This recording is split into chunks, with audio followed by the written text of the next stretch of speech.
Salam sejahtera Rich People. Kali ini saya akan sharing tentang internal perspective. Di dalam internal perspective ini, kita akan menentukan proses bisnis seperti apa yang dapat untuk mencapai tujuan di financial perspective. Internal perspective menentukan bisnis proses internal.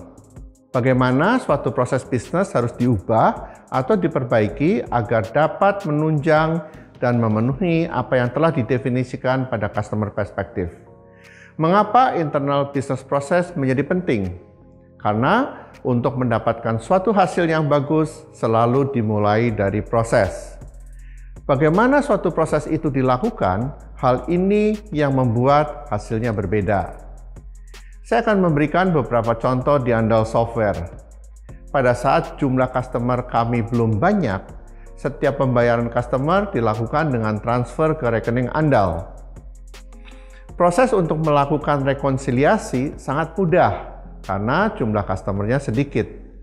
Dengan meningkatnya jumlah customer, maka banyak pembayaran semakin meningkat dan mulai merasakan kesulitan untuk mencari pembayaran dari siapa.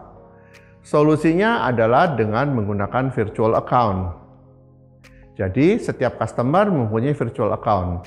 Dan waktu ada pembayaran masuk, kami langsung tahu dari customer siapa.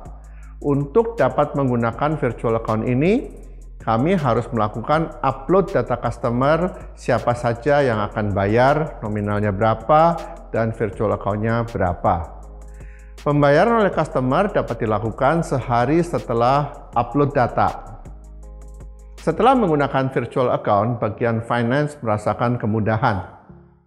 Tetapi setelah jumlah customer meningkat lagi, proses untuk melakukan upload, membuat Excel untuk di-upload, merupakan suatu pekerjaan yang tidak mudah lagi. Akhirnya, kami memutuskan untuk menggunakan virtual account online. Artinya, server Andal dan server bank saling berhubungan.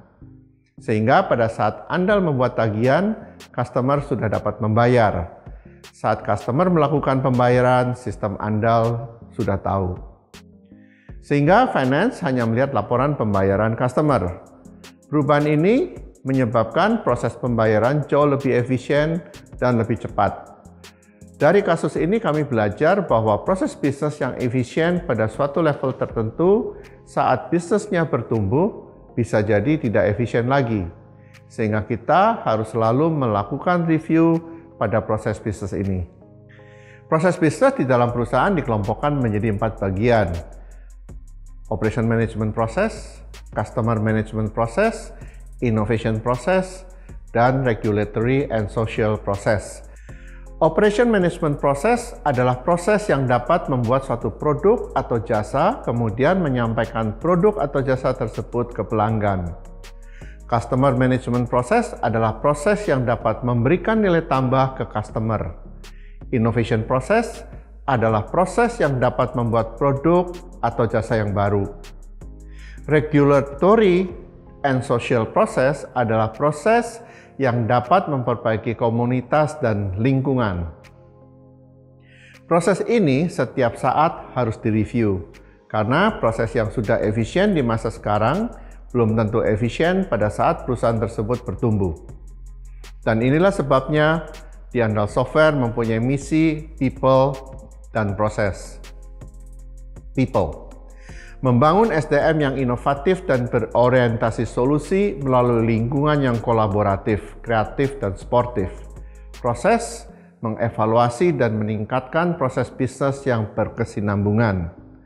Misi Andal ini benar-benar harus diterapkan di dalam perusahaan.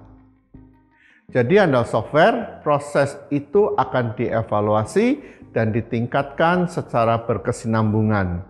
Artinya, secara terus-menerus akan direview. Baik Rich People, sharing saya sampai di sini. Semoga sharing ini bermanfaat. Minggu depan saya akan sharing tentang Learning and Growth Perspective. Learning and Growth Perspective akan membahas bagaimana mengembangkan sumber daya manusia agar tujuan finansial yang telah direncanakan ada yang mengerjakan.